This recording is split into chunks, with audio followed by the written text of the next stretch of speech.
일단 가만히 있어요.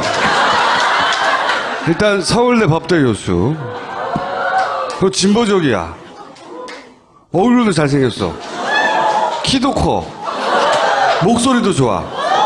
그러면 이름이라도 태국이든가. 근데 총수가 훨씬 재밌어. 사진을 보세요. 비스듬한 각도 이거. 어? 조국 교수님을 모시겠습니다.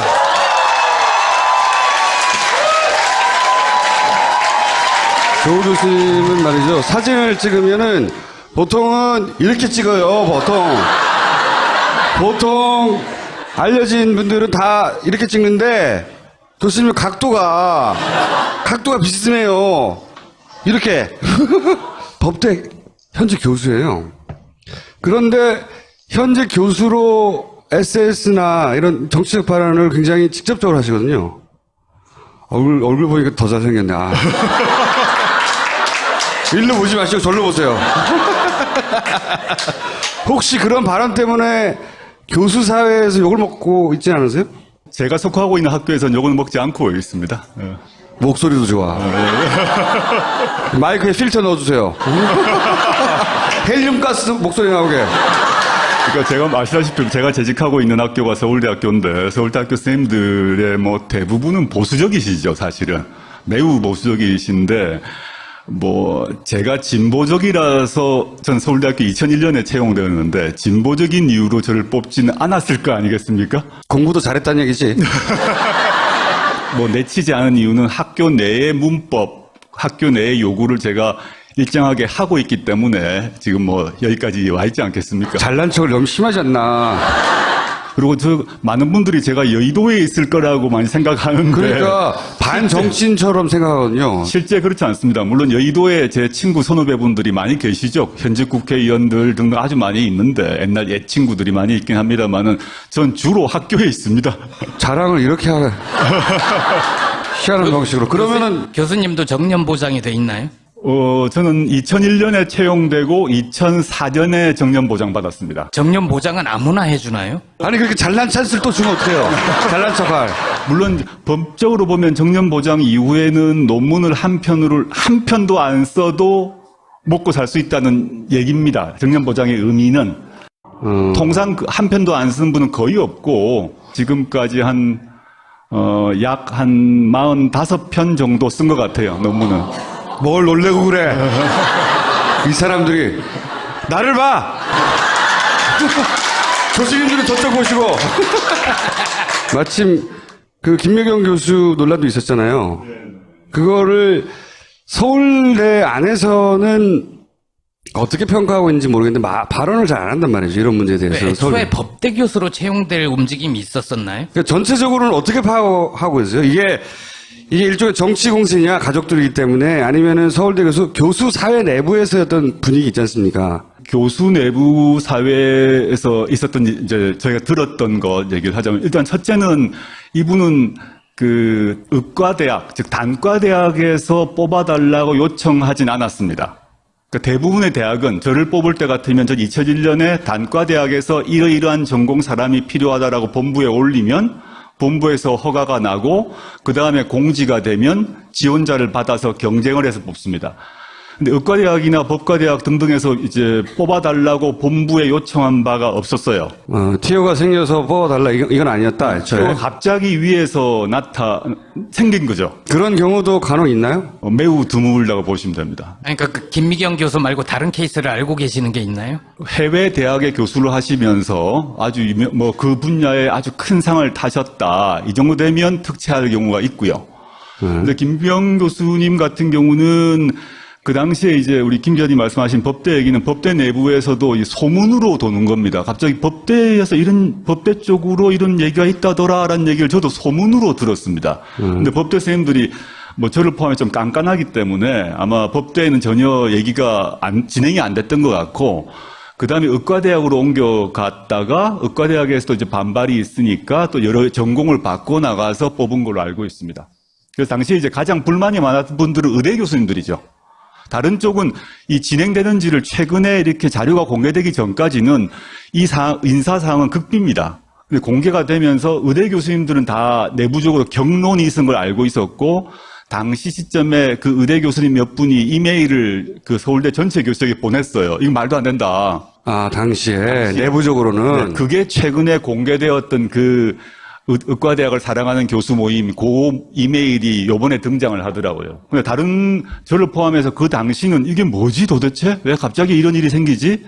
이렇게 하지만 자료를 볼 수 없었기 때문에 전혀 말을 못하는 상황이었다라고 보시면 되고, 이제 우리 안철수 당시, 지금 안철수 후보님, 그 다음에 김미연 교수님이 이제 1+1 패키지로 오셨는데. 확실합니까? 1+1 패키지로 온 게 아니, 맞아요? 그게 이제 미국에서는 미국이 네. 땅이 워낙 커서 배우자를 같이 채용하는 딜이 가능합니다. 한국에는 거의 없는 걸로 알고 있고, 서울대 역사상 두 분이 동시에 정년보장으로 채용된 거는 서울대 전 역사에서 처음 있는 일이죠. 근데 이제 안철수 후보 탈당했고, 국민의당 만들어지고 이 과정 전반에 혁신위원회라는 게 그 전에 있었어요. 당을 혁신하자. 그럴 때 혁신위원장을 하셨어요, 그때. 장으로 제안받았는데 제가 거절하고 김상곤 위원장님이 하는 게 맞다고 해서 저는 위원이었습니다. 그때 무슨 워딩을 그때 날리셨냐면 제가 기억하는 게 안철수는 차라리 탈당해라. 실제로 탈당했잖아. 이 사단을 만든 책임자 중에 하나예요. 그때 무슨 일이 있었는지 전후 사정을. 당시 이제 문재인 대표가 당대표였죠. 근데 흔들기가 계속되는 상태에서 그 당을 혁신하겠다고 해서 혁신위원장을 모신다고 했을 때 맨 처음에 얘기를 했던 사람은 안철수 그 당시 의원이었습니다. 근데 안 의원이 거절하셨고, 또 저에게도 그런 얘기가 와서 저는 안 된다라고 거절하고 혁신위원으로 들어갔는데, 그래서 이제 혁신안을 만들었습니다. 계속 10차에 걸쳐서 계속 만들었는데, 그 만든 모든 혁신안은 당시 새정치민주연합의 그 당무위원회, 중앙위원회 등등 모든 공식적 절차를 다 거쳐서 토의를 하고 난 뒤에 압도적 다수로 통과가 됩니다. 그게 지금의 당헌 당규입니다. 이게 마음대로 우물딱주물딱해서 당헌 당규를 만든 게 아니라 모든 공식 절차를 다 지키고 토론을 다 거치고 했는데 통과가 됐는데 갑자기 그게 틀렸다고 하시고 이게 필요 없고 전당대회 새로 해야 된다라고 계속 안 의원이 하시는 겁니다. 그 논쟁하는 자리에 안철수 의원은 당시 안 오셨잖아요. 제가 정말 답답한 일이죠. 왜냐하면 이제 안철수 의원님은 그 지금 말하는 의원총회, 당무위원회, 중앙위원회 모두 출석해서 발언할 수 있는 권리가 있습니다. 근데 그 자리엔 전혀 안 오세요. 안 오시고 결정이 나면 그날 오후에 틀렸다고 하세요. 그러니까 왜 나한테 안 물어보고 그렇게 결정하냐 이런 생각을 저는 하는 거예요. 물론 이제 안철수 의원님이 그 당시도 굳이 얘기하면 큰 그 세력의 수장이실 수 있는데 그때 저는 당시 느낌으로 이제 탈당을 준비하시는구나라는 느낌이 들었습니다. 그래서 제가 그 말을 질렀을 때 주변 사람들이 심한 거 아니냐라고 많이 욕을 먹었어요. 근데 저는 아무리 탈당하실 것 같아. 그러려면 깔끔하게 정리하는 게 맞지 않겠냐 이런 취지에서 말씀드렸죠. 몰아내신 거야. 그때 전혀 저 몰아내진 않았습니다. 안철수 의원께서 당시에 탈당을 안 하시고 혁신위가 통과했던 당헌 당규에 따라서 움직이시면서 활동을 했다면 과거 이제 더민주 전당대회를 생각해 보시면 그때 거의 안희정 지사 같은 정도의 힘과 역할을 가졌을 거라고 생각합니다. 근데 그분은 그렇게 생각을 안 하셨어요. 자기만의 군대가 필요하구나. 그걸로 만족 못하는 거죠. 전 정치인으로서 자신이 권력을 잡아야겠다는 것, 저는 그건 도덕적으로 비난해서는 안 된다고 봅니다. 나가신 거죠. 나가셔서 새로운 당을 만드셨고, 일종의 새로운 기업을 창업하셨잖아요. 그분 표현대로.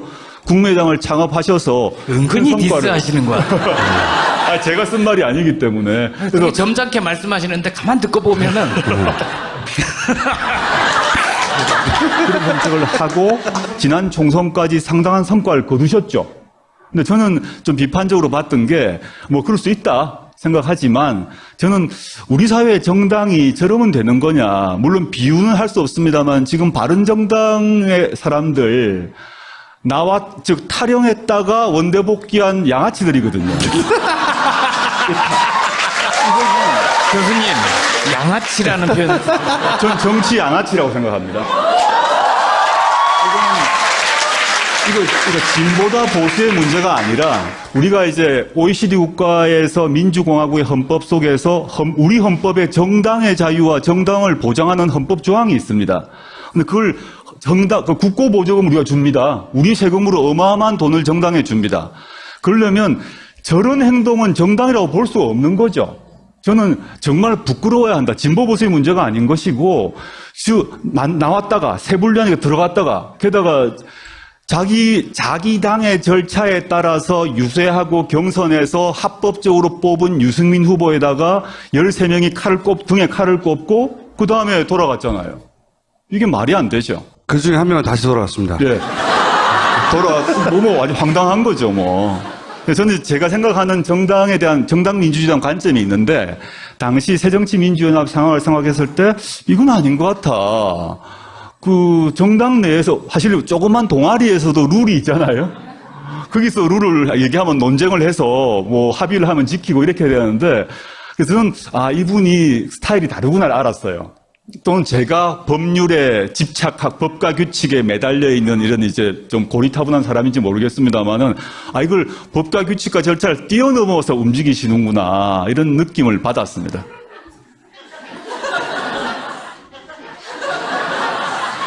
또 디스인가요? 아니, 그러니까, 말을 너무 잘하잖아요. 뭐 얘기하다가 말도 막히고 그래야 되는데, 이 정도면 제가 보기엔 정치를 직접 해야 되는. 정치를 왜 직접 안 하십니까? 전혀 아니고요.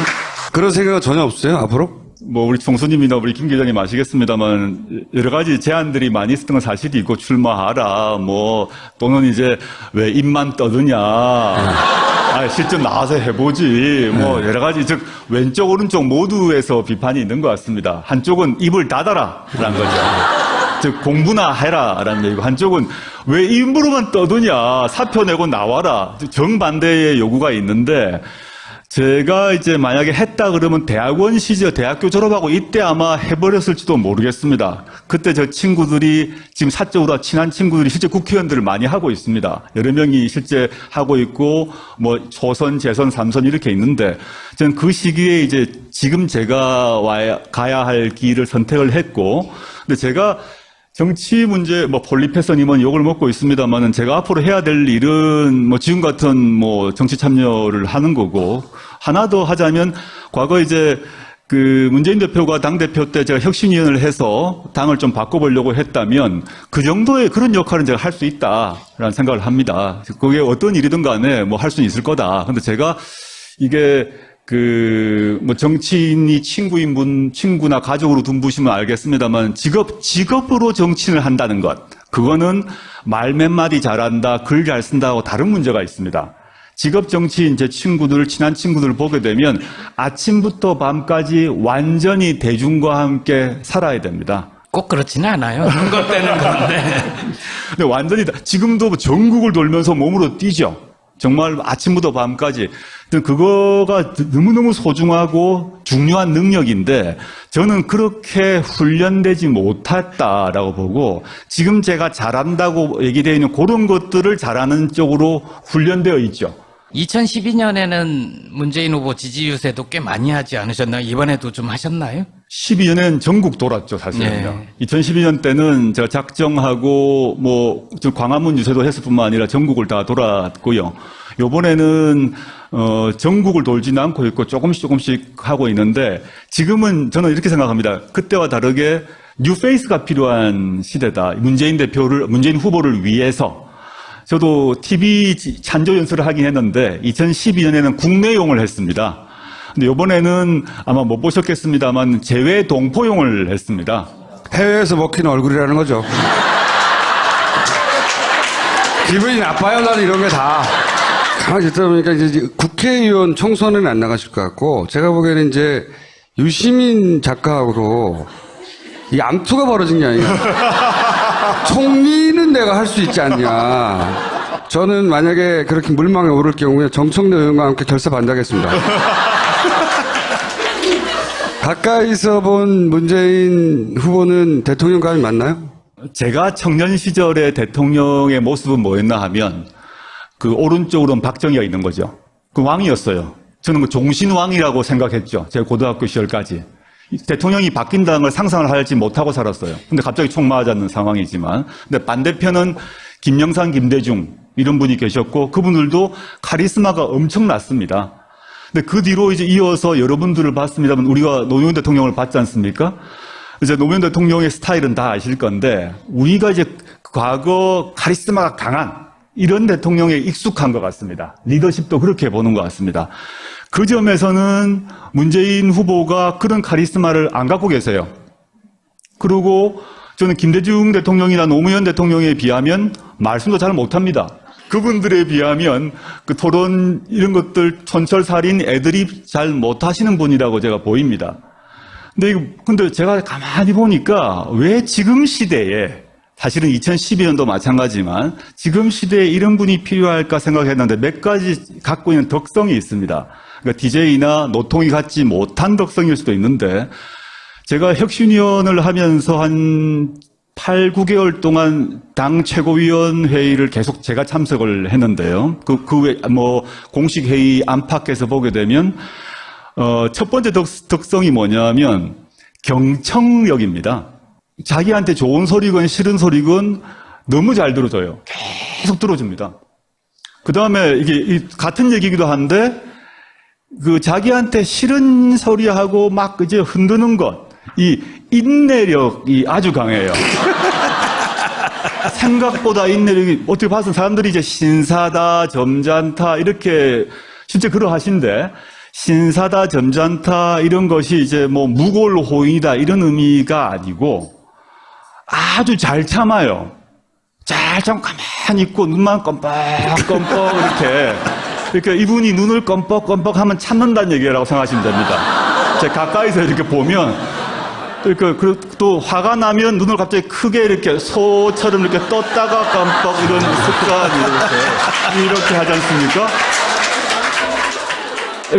근데 홍준표다, 노통이다, 그러니까 좌우가 다르지만 바로 말로 카운터 펀치를 날린다면 문의 특성은 막 공격이 나오고 화가 나도록 하면 말을 하지 않고 보통 이렇게 눈을 그러니까 껌뻑껌뻑 하면 그때 사귀는 거죠. 그때 이렇게 사귀었다가 말을 하는. 그 다음에 하나 더 말씀드리고 싶은 거는 아까 대통령의 덕성인데 엄청난 원칙주의자입니다.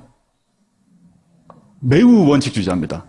아까 신사란 이미지 때문에 그냥 이렇게 뭐 악수 잘하고 할 것 같습니다만은 다른 말로 하면 고집이 센 거죠.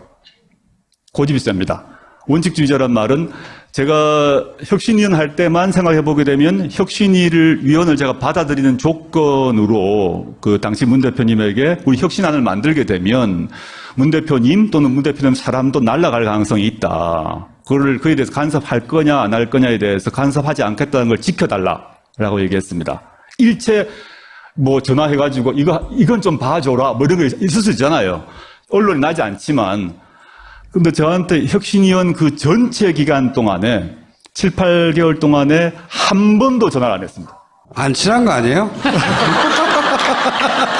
근데 보통 그 경우 제가 모르는 사이도 아닌데 문자를 보내거나 전화 한 통화 할 수도 있는데 한 번도 전화를 안 했습니다.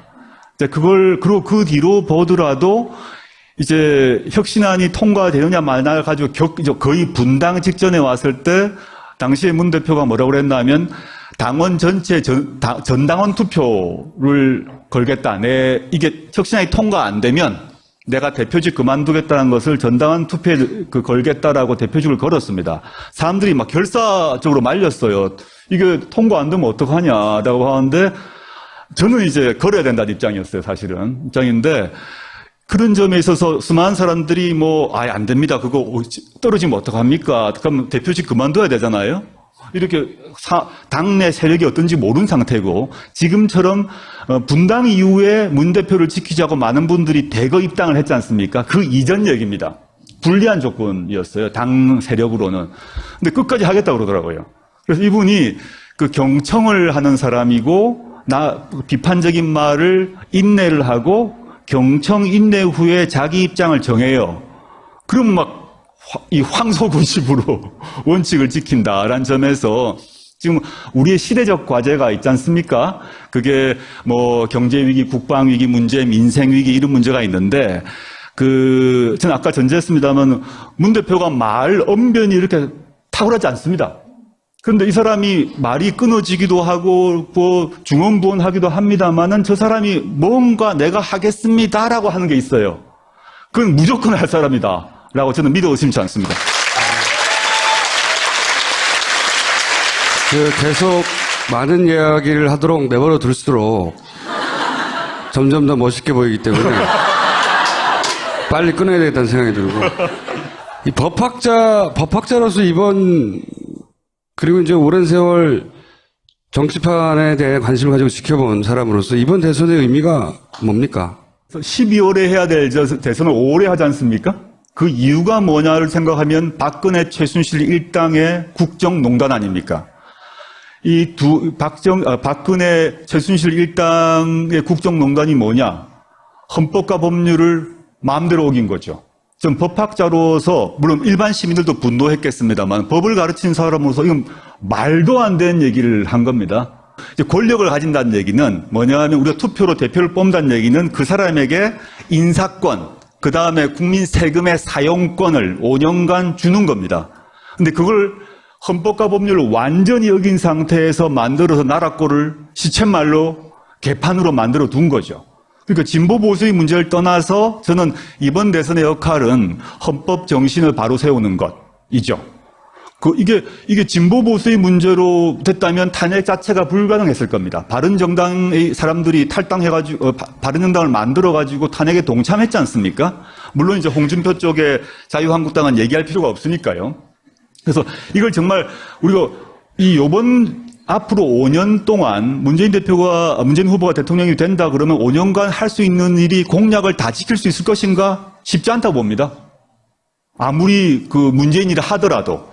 저는 문재인 대표가 되시고 그 뒤에 또 5년 또 그 다음에 5년 이렇게 해서 요번 2017년에 문재인 후보 입에서 나왔던 공약, 우리 여러분들이 받았던 공약집이 완성되고 실제 실현되려면 10년 이상 걸릴 거라고 봅니다. 근데 지금 시점에 그 문재인 정권이 해야 될 일은 가장 기본적으로 나라의 뿌리를 새로 박는 거죠. 기둥을 새로 잡는 걸 먼저 하고, 그게 이제 1차적인 것 같고요. 법학자 입장에서는. 그의 기초에서 두 번째는 저는 민생위기라고 봅니다. 이 민생이 워낙 안 좋은 상태이기 때문에 저는 국가의 안보 문제나 이 문제는 다르게 외교적으로 처리할 거라고 보고, 우리가 외교 문제를 우리가 나서서 해결할 수는 없지 않습니까? 그거는 이제 청와대와 외교부 등등에서 할 거라고 믿어 의심치 않고요. 당장 우리의 삶을 바꾸는 그런 대통령이 돼야 될 것 같고, 그거는 임기 초기 3년에 빨리 해야 될 것 같아. 왜냐하면 아무리 우리 사회에서 뭐 위대한 분이 대통령이 되더라도 5년차 임기가 5년이기 때문에 4년차 들어가면 힘이 빠지거든요. 그래서 초기 3년에 빨리 법과 원칙을 세우고 그다음에 민생 문제를 해결하고 이런 걸 하면 사람들이 법과 원칙을 세우고 나의 삶이 달라졌다라고 보면 이 사람 말고 그다음 사람에게도 한번 맡겨보지 않겠습니까? 그러면 또 한 10년 가는 거죠. 민주개혁 세력의 장기 집권을 꿈꾸시는군요. 전 뭐 아주 강력히 꿈꾸고 있습니다. 저는 이게 그 안철수 후보께서 그 말씀하시는 게 과거와 미래의 대결이라는 얘기 많이 말씀하시고 참 좋은 말이라고 생각합니다. 근데 저는 이제 구호보다 사람을 봐야 되는데, 여기는 문재인 후보가 있고 안희정이 있고 이재명이 있고 박원순이 있고 김부겸이 있고 등등등이 있다면, 여기는 안철수 후보 말고는 박지원, 손학규, 뭐 김종인 이런 분들이 계신데 어느 쪽이 미래인가? 단어로서의 미래가 아니라 우리는 모든 정책과 비전은 사람을 통해서 실현되는데, 미래를 담보할 수 있는 사람이 어디에 있는가? 전 단순히 이제 그 미래가 육체적 그 나이를 가지고 얘기하지 않습니다. 나이가 많더라도 그 DJ 훌륭하시죠. 근데 그분들이 하시는 비전이 갖고 있는 생각, 행동 등이 그냥 대표적 인물을 비교를 해보자는 겁니다. 우리의 미래를 누구에게 맡길 것이냐? 저는 뭐 1%의 그 재고 없이 저는 지금 아까 말했던 더민주에게 미래가 있다라고 생각합니다. 그렇게 단정적으로 말씀을 하시면 심상정 후보가 좀 섭섭하지 않으실까요? 뭐 저는 심 후보님 또 그 노회찬 또 의원님, 저 사적으로 제가 노회찬 의원 후원회장입니다. 잘 많이 모르시는데 제가 이제 민주당, 더민주에 있는 친구분들, 제 친구 후배들, 근데 뭐, 제자에 해당되면 박주민 의원도 제가 후원회장인데, 뭐, 여러 사람이 있어요. 근데 노회찬 의원하고도 제 관계가 오래전부터 좋은 사이입니다. 오래전부터. 저는 당적이 없는데, 정의당 또는 진보정당에 대해서 제가 이제 말씀드리고 싶은 거는, 저는 과거 열린우리당 시절 때를 생각해 봐야 될 것 같은데, 그 당시에 그 말은 지금 더민주와 지금 정의당이 같이 고민해야 할 점이 있다고 봅니다. 열린우리당을 시절에 이제 노통 탄핵 문제가 해결되고 난 뒤에 이 표로 봐서는 열린우리당과 민주노동당을 합하면 다수석을 차지하고 있었어요. 근데 그 시절 조건에서 민노당이 제일 잘 나갈 때입니다, 그때가. 근데 그 당시에 두 당 사이가 별로 안 좋았어요, 사실은. 민주노동당은 열린우리당 보고 아직 부족한 게 많다. 결국은 이게 뭐 또 이명박하고 또 뭐 이쪽 새누리당 결국 근본적으로 같은 얘기 아니냐 비판을 하고, 이쪽에서는 그렇게 급하게 하지 마라 그래서 상당히 많이 싸웠습니다. 이것들을 지금도 사실은 보면 후보를 두고 전 심상정, 문재인 지지자들이 많이 싸우고 있지 않습니까? 저는 알고 있는데, 저는 이 우리나라 유권자들, 머리 큰 사람들이 이미 마음을 다 먹고 있기 때문에 너 심 찍지 마라, 너 문 찍지 마라 한다고 마음 안 바꿉니다. 그런 헛된 얘기 할 필요 없이 각자 내가 이 사람에게 끌리면 찍으면 돼요. 그렇게 생각하고요. 오히려 마음을 정하지 않은 분들을 위해서 저는 이제 문재인 후보를 지지하는데, 저는 지금 시점에서 이렇게 말씀드려야 될 것 같습니다. 심상정 후보의 정책, 또 뭐 논변력은 전 문재인 후보보다 한 두세 배 논쟁 잘하시잖아요, 솔직히 말해서. 근데 또 최근에 논쟁이 됐던 동성애 인권 문제는 그 심상정 후보 입장에서 옳다고 생각합니다. 그런데 그와 별도로 대통령을 어떻게 누구를 뽑을 것인가의 문제는 나라 전체의 운영을 누구에게 맡길 것인가의 문제인 것이고, 그는 문심 개인의 문제가 아니라 정치 세력의 문제이고, 119석이란 문제가 전혀 이런 문제를 고려하지 않을 수 없다고 보고요. 그래서 저는 이제 문을 지지하고 있고, 근데 그 후로 저는 심상정 후보로 대표되는 정의당과의 관계가 우당 관계로 서로 경쟁도 하지만 협력을 해서 경제민주화 법안, 민생 법안 등을 협력해서 빨리 좀 통과시키는 쪽으로 갔으면 좋겠다라는 생각을 가지고 있습니다. 마지막 질문을 내가 물어봐 줄게. 좀 직접 물어봐주세요. 물어보면 되게 좀 민망하지 않아요? 안 민망해 나는. 그거라도 건질라고. 교수님 생각하시기에 교수님이 김어준 총수보다 더 섹시하다고 생각하세요? 저는 이제 사람마다 취향이 다를 거다 생각을 합니다. 저는 김어준 총수가 갖고 있는 약간 야수미가 있지 않습니까? 짐승. 그렇죠. 화풍에도 야수파가 있지 않습니까? 야수파가 있다면 저는 야수파 계열은 아니지 않을까 생각하고, 사람마다 다 다른 거죠, 뭐. 이제 그만 들어가세요. 여기까지 하겠습니다.